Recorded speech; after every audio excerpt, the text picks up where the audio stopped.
It's your turn. There's nothing wrong. You don't owe nobody nothing. It's your turn.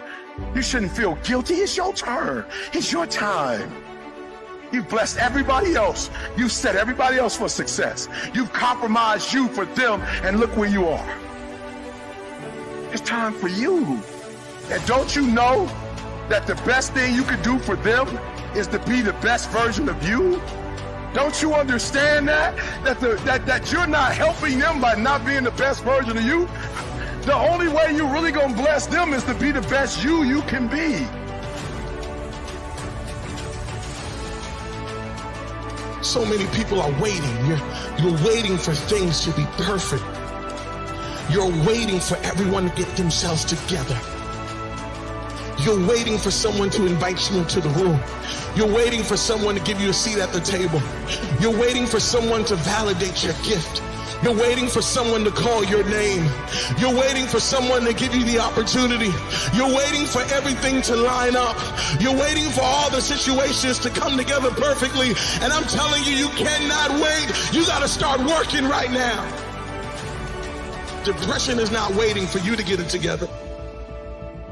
Poverty's not waiting. Poverty's not waiting for the perfect moment, for the convenient time to get on you. No. Poverty will just roll up on you and disrupt your entire life.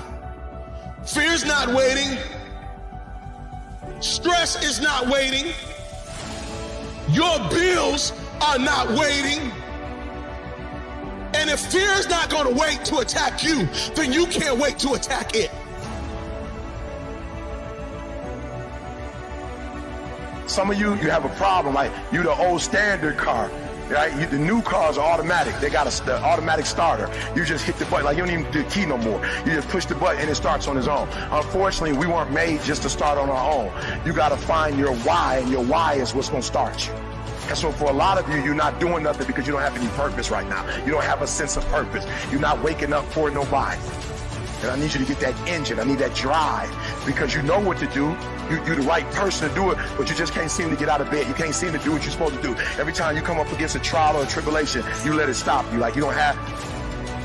The problem with most of you, you are four-cylinder. And when you hit trials and tribulations, you can't make it up the hill. I want to help you as I lead, because people look at me and go, E, man, you passed, you got going on. No, you listen to me very closely. The reason why you got to be the best in the world, because they treat you differently when you die. The reason why you have to be your best version, because if you're not your best version, they treat you differently. When you're not your best version and you're not multiplying and having dominion, you got different kind of health care. Look, my wife, okay, so we go to the hospital. I know something wrong, because we sit in the room and it takes 40 minutes for them to come in. So I'm like, okay, usually it take a long time because they're trying to think of, like, how are we gonna break the news to? So they cut the lights off. You got a screen like this. They show her brain, the image of her brain, and they take the little laser boy and put it up on the, and when I look at it, you see like 7 little spots on her brain. So I ain't no doctor. I tell you, I got a GED. I ain't brilliant, but I ain't dumb. I know those spots ain't supposed to be. So I'm talking to the doctor, and she, they going roundabout. I'm like, look, man, just, what I'm saying, just keep it watching. What is this? She's like, well, we don't know if it's cancerous, but we believe that it's MS, it's multiple sclerosis. And I was like, all right, what is that? What I'm saying? I don't know what that is. Like, what is it? Is she gonna die? That's the first thing. In real, like, you don't know. Like, that's the first thing. I'm like, is she gonna die? It was like, no, it's chronic. She's gonna live with it forever. I'm like, what? Well, she is here, but if they get on her spine, and she's not gonna be able to walk. She could possibly not see. Like, we going over all her. I'm like, all right, bet. We leave the hospital. My wife is looking at me in the hospital. My girl don't cry. The doctor asked her, like, yo, you straight? My wife, she don't move. The doctor's like, okay, good. Now, you're gonna have to take off work for about 3 or 4 months. We're gonna have to do some testing. And my girl started a teardrop. The doctor was like, whoa, I just told you had MS, you didn't cry. I just told you have to take off work. You crying. You didn't have insurance?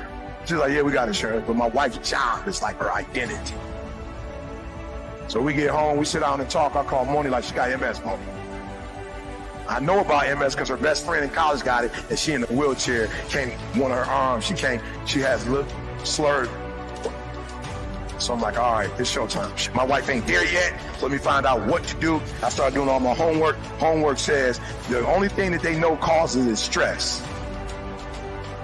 So I might have been like the number 10 motivational speaker at that time. Number 5, your boy going to hyperdrive.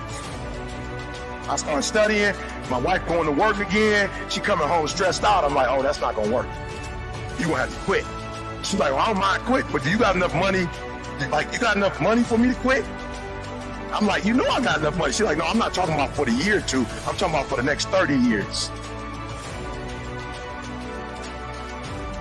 I went from the number 10, number 5 to number 1 motivational speaker in the world.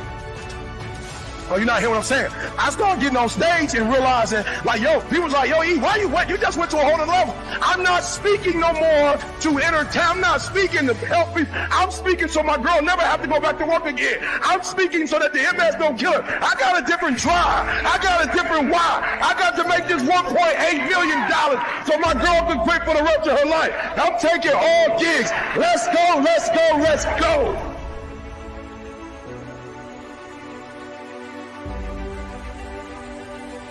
In the club with some of you in this room, you don't have no drive. You ain't got nothing pushing you. You ain't got no reason for waking up in the morning. You ain't got no reason for pushing past that pain. You have no reason. You better find one before you get out of here today. I gotta get into San Diego. I could take some shortcuts, but you don't take shortcuts for the person who was there with you when you were homeless. You don't take shortcuts to the person that was hiding you in their mama's house and feeding you in the winter months because she didn't want you out in the cold. You don't take shortcuts for the person that made you go to college. You don't take shortcuts for the person that was able to get the first house in her name because your credit was shot. You don't take the shortcut with somebody that had your 2 kids and was on a hospital bed, could have died having your baby. You don't take a shortcut for people you love. You rise to the level and do what you got to do. You better go inside. You still looking outside for the stuff that's already inside. You still looking for someone to save you when you already your superhero. You looking for some information from somebody when you already got what you need in your head. It's just time for you to get up and be the best version of you. I can means I have the ability to do it. I got what it takes.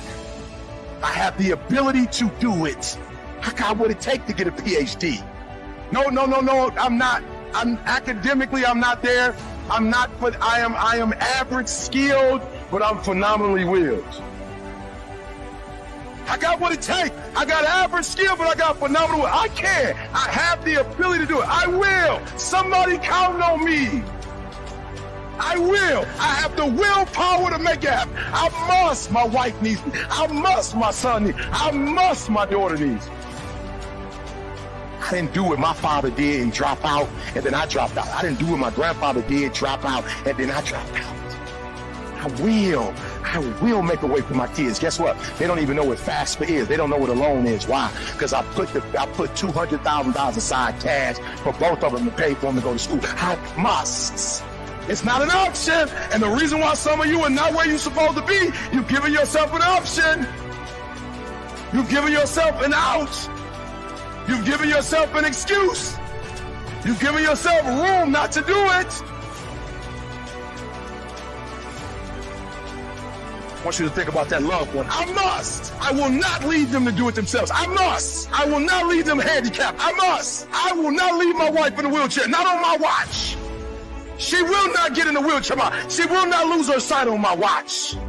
She will not be able to walk. Not on my watch. You will go to Cali. You will live in that house. You will get a pool. You will learn how to swim. You will be in the sun in the wintertime.